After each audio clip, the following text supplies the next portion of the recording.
BizQuik podcast hits on the struggles and advantages of being an entrepreneur. It's for anyone who's made the commitment to burn the boats and not look back. Are you a busy entrepreneur or small business owner trying to do it all? Then this podcast is for you. Corey and Julie will take you through the details of building a strong business. Hit the subscribe button and gear up for another episode of BizQuik Podcast.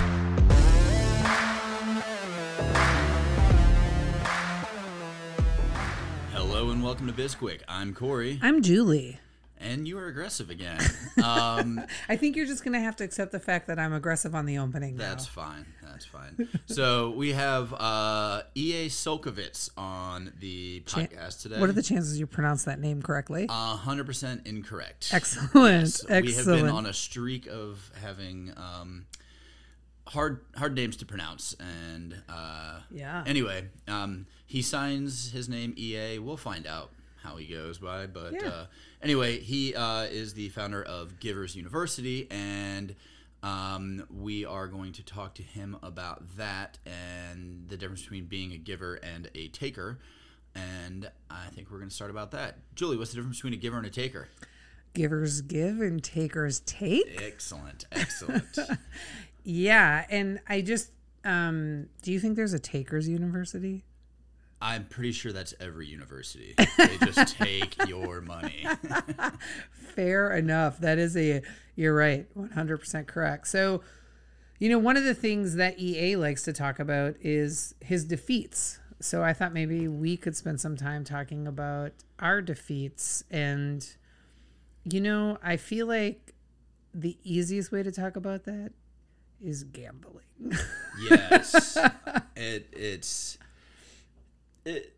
It's one of those things you have to, and I feel like gambling is a very good analogy for life, because there's highs, there's lows, and we're not talking about roulette, which is pretty much 100% chance. We're talking like sports betting. But roulette is fun, but we'll talk about that in another episode. Yeah, sure. There's certain things you do in life that are fun, like roulette, or and there's some strategy to it, but not skill. It's primarily chance. Do you remember the time we were playing roulette in Vegas and my sister was at the table and she accused the dealer of stealing $25? Oh yeah.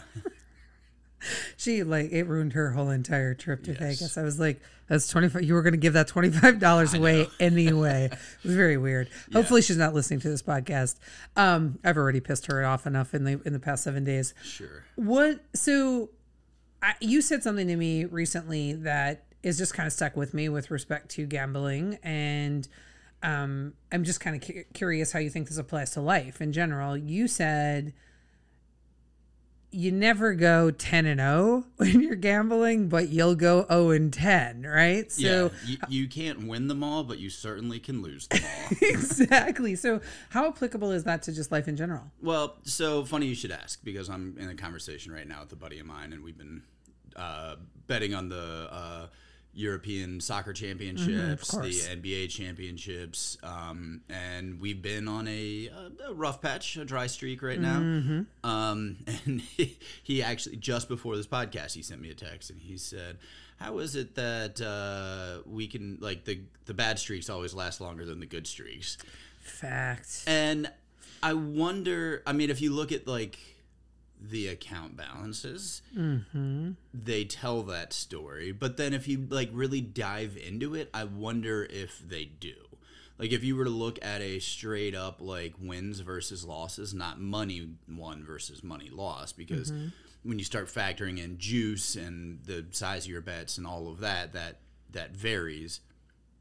I would say, by and large, if you're just looking at wins and losses, we're in the positive.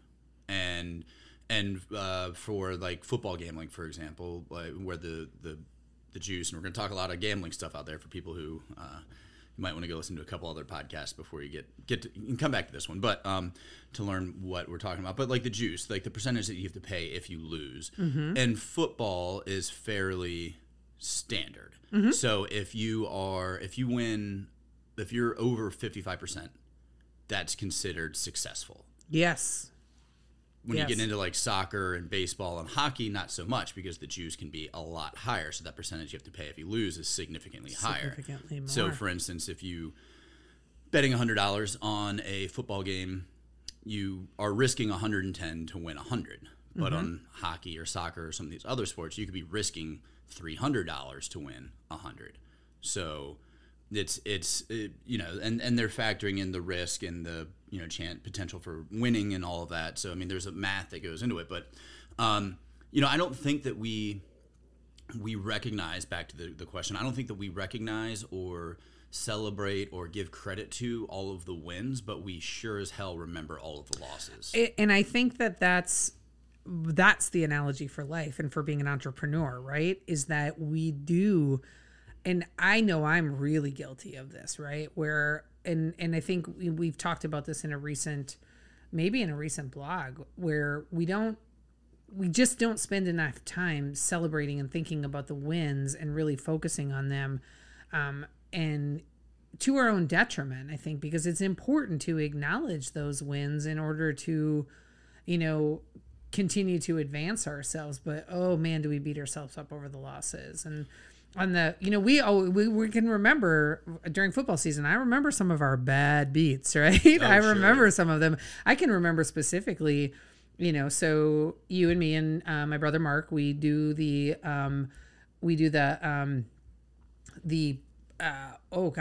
super contest, right? Yes, we do this, the super contest, and it is always, I can remember how good we were doing one year. I mean, we were in the money. We were doing really well, and the second we realized how well we were doing, so much so that we don't even tell your brother what our record is, because we don't want it to jinx him. We don't want to jinx it just because of the process that we use. Yes. Yeah. But I love this conversation, and I'm just going to put this little shout out there before we take a break and bring in EA. I want to, and I know you will agree with me, Corey, I want to get a bookie on our podcast, or a professional gambler, because I feel like that would be a fantastic conversation for us to have. So if we've got any bookies or professional gamblers that are listening, handicappers, let us know, because we want to get you on the show. And we're going to take a quick break, and we'll be right back with EA. Hey everyone, we wanted to take a quick break to tell you all about our friends over at Podmatch. It's like a dating app, but for podcasts. This is a service we use to connect with potential guests for our show, and we connect with other hosts to be a guest on theirs. If you're an aspiring podcaster, have a podcast, or have something you want to share, head on over to podmatch.com/signup/BizQuik, or click on the link in the show notes to get started. All right, and welcome back to the show, everybody. We've got EA Csolkovits. I got it right on the front end. Nice job, Corey. Thank you. Nice job. We've got EA on the show. Welcome, EA. Thank you so much, Julie and Corey. Thank you for having me on the show. It's my pleasure. Thank you for joining us. We're excited to talk about Givers University and the difference between givers and takers and all of those things. Our first question for you today is, tell us about your biggest failure. Wow. Well, I got to tell you, I've got 3 whoppers, and each one got worse and worse and worse. And each one caused me to write a book, so my butt wasn't in that situation ever again. First thing I'd have to do is I would have to adjust one word in your question, if I may. Mm-hmm. And it's a word that my business mentor taught me to eliminate from my vernacular. He said, get rid of the word failure. Do not use it. It's too eternal. He said everything, and he said, you will have setbacks, hundreds, if not thousands of them. He said, you'll have many of them. He said, but supplant the word failure with the word temporary defeat. And he said, by reframing it in your own mind, it'll help you get through that time period, and it won't seem as eternal and devastating as failure does. He said, so remember temporary defeat, you just got tackled. You're going to stand up and realize you got a first down. So it would be a competition as to which one was actually the worst. They had one commonality, and that was my lack of understanding at the moment. I would say the worst one by far was the third one. It went on for a really, really long time, about 10 years, as a matter of fact. And it had to do with my learning about an agency known as the IRS. And let me tell you, it went on. And this was And this is my third temporary defeat. I'm brutally honest with this in the courses on Givers University on what happened with me.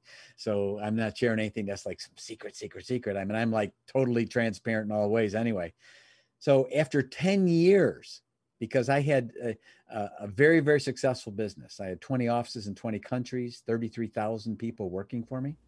And it was in a time period where the government, if you weren't playing ball, you were going to be on the radar. And yours truly got on the radar, and they were convinced I was socking away money in another country. We were doing depositions in other countries. Let me tell you, this thing went on for a long time. And actually, as a matter of fact, it went on over a decade. And I told my attorney, I said, you got to get me out. I said, they're killing me. I said, they're going to kill me by the cliches are cliches because in many instances they're true. And I was about ready to get killed by 10,000 cuts. And I told my attorney, I said, you got to get these people out of my life. I said, they're destroying, they're calling out my vendors. I mean, literally destroying my business. And he's okay. Let me see what I can do. And he came back. He said, well, I can get you out, but you're not going to like it. And I said, okay. He said, it's going to involve something you're not going to like. And I said, well, what's that? He says, you're going to have to plead that you did something wrong. And I said, well, what are they saying I did wrong? Well, they will agree to you agreeing that you've impeded the IRS. Because they couldn't get me for tax evasion. I paid all my taxes. And so he said, and I said, well, what's impeding the IRS mean? He said, well, you're going to confess to over 11 years not helping them as much as they said you could help them. I said, oh, man. Well, I suppose I can live with that. Everyone hates the IRS anyway, right? He said, well, you're not going to like the second part. And I said, what's that? He's going to have to go away and do some time. I said, what? I said, what does that mean? He said, well, you're going to have to go to one of those camps, or the executive camps where you go away. I said, oh, you got to be kidding me. This is going to eviscerate me. I said, what does all this mean? Anyway, I'm really compressing the story down, but the long and short of it is, we actually, there was an article in Forbes magazine on the top 5 places to do time in the United States. If you could imagine, there was such an article. And one of them was a place in West Virginia it's in Morgantown, West Virginia. And that's where the term Club Fed actually came from. Jane Pauley did an expose there. It looks, I'm not kidding you, it looks so surreally pretty, you wouldn't even think that it was a federal prison. There's no fence. It's 900 acres plus, 150 is the compound. And it's so beautiful. And back then, when there was the interview, there was literally an Olympic swimming pool, a 9-hole golf course. And I mean, this was like, and so the whole thing Club Fed came about was these guys are doing time, but they're living at a resort, right? So this is the place where that happened. Well, when I got there, the golf course is still there, but only the officers got to play there. And the pool now has a building over it. But everything else is literally, if you ever saw the movie Stepford Wives, where it's almost eerily perfect, that's how perfect it is. I mean, breathtakingly beautiful piece of property, rolling country. And like I say, no fence, right? So I do my time. I go to this place and I get out and I think, oh man, I'm destroyed. They destroyed my business already. I'm literally, here I am, 33 years old, was the first year I earned $1 million in 1 year. And I have 2 planes and I'm a commercial pilot, limousine driver. I mean, all these things, right? So let me tell you, the money comes in and out of your life just as fast. And so here I am. So I'm at this instance and I get out and I say, man, they've destroyed me. My reputation's gone. They've destroyed my business. It's called every one of my vendors. And I mean, just there's barely nothing left. And so I thought, oh man, so I cringe when I get home, right? Thinking, that's it, I'm destroyed forever. Do you know, no one gave a crap? I was shocked. That, and even when I was with people, I said, watch this. I said, I thought I was destroyed. And my whole reason for resisting this thing for 10 years and not cutting a deal or anything, no matter what it was, because I thought it was just destroying me. And I said, watch this. So I was in a business and I said, I just got back. I was doing some time. I had a problem with the IRS. I went away to federal prison.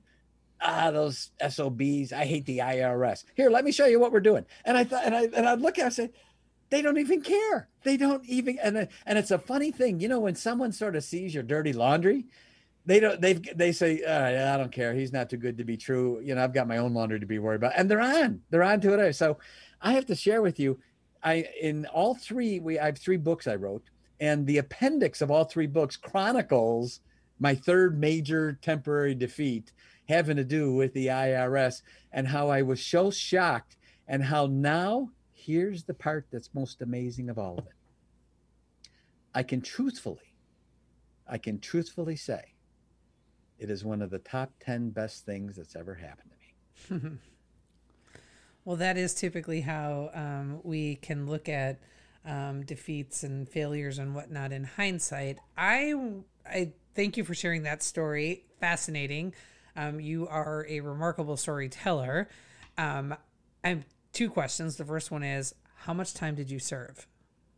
Well, that's the other part. I got what's called a stacking, because the funny thing is, when the government comes after you, they make an investment and they use a lot of resources. In my instance, they had spent over $2 million in 10 years. So I thought, man, how's the world in this? Because my restitution wasn't $2 million on the first go around, and it was only like about 18 months, right, total. Mm-hmm. And because it wasn't, interestingly enough, tax evasion is more, but mine wasn't. Mine was impeding the IRS, which, even people in the IRS don't even know what that means, right? It's one of those catch-all things, we can just sort of say it and it can apply to anything. So I didn't know that they had planned on doing a stack. And it happens so much, there's even a name for it. And that means that if they haven't been able to get from you the amount they have spent on resources, they're going to get it one way or another. So as soon as I got out, they come around and hit me a second time on the same stuff. Ooh. And so I went a second round. And guess what? My restitution ended up being right over $2 million. Oh, that's convenient. So total time was just under 5 years. Wow. Interesting. Yep. But it was broken up, and I got to tell you that, but it was just, it's surreal. And I can share with you that there's a number of things I learned. One of them was, if you shake hands with 10 people in the United States today, you just shook hands with someone that did time. Mm-hmm. You, at least, because 1 out of 10 are already in that boat. And I can share with you that the time that was great for me, because I was in this place. And I went back to the same place again, by the way, right? I was able to unplug after all of my years in business from everything and focus on writing these courses and finishing these books off that I've always had in me, that, I can tell you, Julie and Corey, I never would have done. Let me tell you, try writing 1,200 pages in longhand. 3 books in longhand with pencil and paper, and be able to think about every page and what you're saying and why you want to say it that way. And it became this Give to Be Great series of the 3 courses became the foundation of Givers University. That's awesome. That's great. Based on these 3 books, and they became 3 courses, and so many lives have been impacted in a positive way because of my number big King Kamehameha Whopper temporary defeat. All right. Today's a great thing. I want to go back to the temporary defeat. I also want to say that I think once you've been in prison, you probably don't have a lot to fear in other areas of life anymore, right? That's pretty much, takes away most fears, which is a very good thing. I'm very curious of your thoughts on this. I'm also very curious Corey's thoughts on this. I think that I'm going to disagree with you, or your mentor, on eradicating the use of the word failure, because I feel like that's just softening us up for, life is full of failures, and I don't think there's anything wrong with failures. I think when you have a failure, I think it sets you up for the comeback, and I think it makes you stronger, and it builds resilience. And I think it's important, me personally, I think it's important to use the word failure, because I think failure is a very real word in the dictionary, and a very real occurrence in our lives. And temporary defeat is just, it's almost like the softening up of, what we've managed to do to an entire generation of kids, that the trophy generation, where we don't want to tell them you lost or you failed, so we're going to give you a ribbon anyway. That's sort of what it reminds me of. I appreciate that. Actually, we're really saying the same thing because you didn't hear the whole explanation. All I did was give you a snippet of why to do that. If you heard the rest of the explanation, you would realize we're actually saying the same thing. Hey, I'm the first one to know that, we've got a serious problem with what I call the snowflake revolution happening today, and victimization and the weakening of people. One of the things that my business mentor shared with me was every adversity in life carries with it the seed of an equal or greater benefit. Not some, not a few of them, every adversity. So here's the part that'll really pickle you. And if you don't disagree with this one, I'll be surprised, but your listeners is going to blow their minds when I say this. When we really understand what temporary defeat is, and that everyone, not a little bit, but every single temporary defeat carries with it the seed of an equal or greater benefit. Once we really understand that, we then begin to welcome temporary defeat. And not only that, embrace it. Because now we say, okay, I know that in here is the seed I need that's going to help me get to the next step and the next level up. So the supplanting of the word failure with temporary defeat is not to soften its meaning, but to reframe it into a point of action to say, when the temporary defeat happens, it's not a failure that is got a period after it, but it's a point in time where now there's a seed of something greater that you must find. And when you do, you will rise far above where you're at your point in your life right now. So it's not to soften it. If anything, it's just the opposite. It's to recognize the opportunity that is always, not sometime, I can share with you 100% of the time. I interviewed 1,000 millionaires in 2 years when I had my radio talk show. I interviewed 3 millionaires a day for 5 days a week for 2 years solid. And I can share with you that every one of them, as a commonality, had the following in line. They all said there was a time in their life where everything told them to stop and not take the next step. Everything was telling them. And a few of them even told me the following statement and used the same words, which was sort of weird because they didn't even know each other. And they said, sometimes I took the next step just to see what else could go wrong because I thought I hit all of them. I didn't think there was anything else that could go wrong. And I just took the extra step out of curiosity. What else could possibly go wrong? I can't even think of anything else. And yet the next step, when they took it, and they all did that. Now, these are 1,000 millionaires. Every one of them found those seeds. And they did not cower behind it and say, failure, wham, over in the corner, my life is over forever. But they said, I realize this is temporary. I can reframe it in my mind. I can relabel it. And because I know in there is the seed I need that is the last answer. And then they become successful almost weirdly, effortlessly. And I'm telling you, these are 1,000 people. That's not one or two. And the stories are the same. It really is astonishing. So forgive me for only giving you a snippet for you to respond, because that was unfair with me to be able to say that regarding the word failure thing, because I'm the opposite from, weakening people. And I recognize the victimization rule that's living everywhere today. And everyone's victim, handout, and no one's standing up and doing what we need to do as individuals. I appreciate that. So thank you, Julie. And I appreciate that feedback because that's important. I love it. I love the opportunity to be able to explore more with people. Yeah, and that, I mean, I'd like the adversity and the opportunity there. That my approach to life is realism with a twist of optimism in there, and that you grow up when you're a kid and you're told that you can be whatever you want. And then as you grow older, you should find out that, that's bullshit. You can't really do whatever you want. Like, you're not going to be a professional football player and the CEO and an astronaut all at the same time. There are some people out there who can do that type of stuff, but that's not for everybody. But the problem is that, like Julie was saying, is as people get older nowadays, they continue to believe that they can do whatever they want. And it's like, no, you have to stop. You can't be an astronaut and a CEO and a professional football player, but you could be really good at X, Y, or Z. And just in letting go of certain dreams, or if you want to hold on to those dreams, just keep working at it. Like, you have two options, but sitting down and whining is not an option. That's not going to get you anywhere. But And there's a big difference between a dream and a wish. yes. You know, you can wish, I wish I did that, but and the dream can be much more crystallized than what we're doing, because usually if we have a dream, that means we're usually capable of its achievement, which is way different than I wish I could be an astronaut. You know, I mean, that's the whimsical thing, the old Sears catalog wish book, right? Yes. From years ago. Wish I had one of those. Wish I had one of those. Exactly. Yeah. Well, we have blown through the time today. So before we go, can you tell everybody about Givers University? What it is that you do?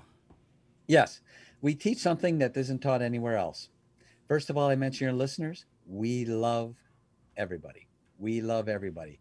But we teach people how to separate the person who we love from their deeds, which we do not love. And we teach people to do something called discernment, how to discern, and how to discern in their relationships. And not only that, we've actually broken it down into checklists to simply share with them. These are the actual deeds to look for when you see people doing these things, these deeds, because we don't judge people, we judge deeds. So when we say giver, we're labeling the deeds of that person, not the person. When we say taker, we're not labeling the person, we're labeling the deeds. We have identified the actual deeds that a person should look for. And then by watching them do these certain things, should I pull them in closer into my life? Or should I begin to respectfully distance myself from them? Because when I bring them into my life, they're going to bring with them the collateral damage, and they're going to bring with them the 3 Ds of takers that we say: defeatism, disruption, and destruction. So we teach people how to discern in relationships, because today, I'm a self-improvement guy. Corey, I know you are. Julie, I'm positive you are. I love self-improvement, but no one's teaching us, what about the other guy? What if he's not doing it right? What do we do about that? And so we teach people to discern, who should you bring in closer? Who should you respectfully, not nasty, but respectfully distance yourself from? A guy told me the other day, he says, mine is really good. I read a book and it said I should have 5 good people around me. And I said, you're right. Which 5?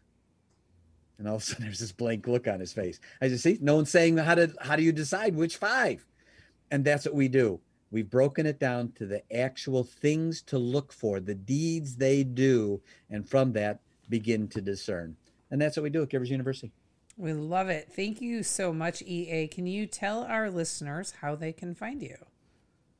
Sure. They go to giversuniversity.com, and on each page, they'll see a place where they can sign up for our free newsletter. As soon as they sign up for that, we don't spam, so they'll need to confirm their email address. They'll get a confirmation email and just say, yep, I want that.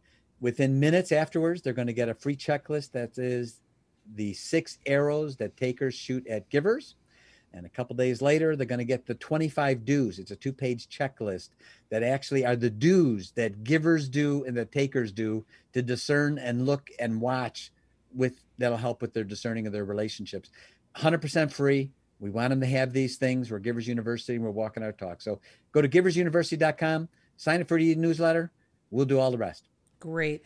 Thank you for joining us today. We really enjoyed the conversation and loved your masterful storytelling.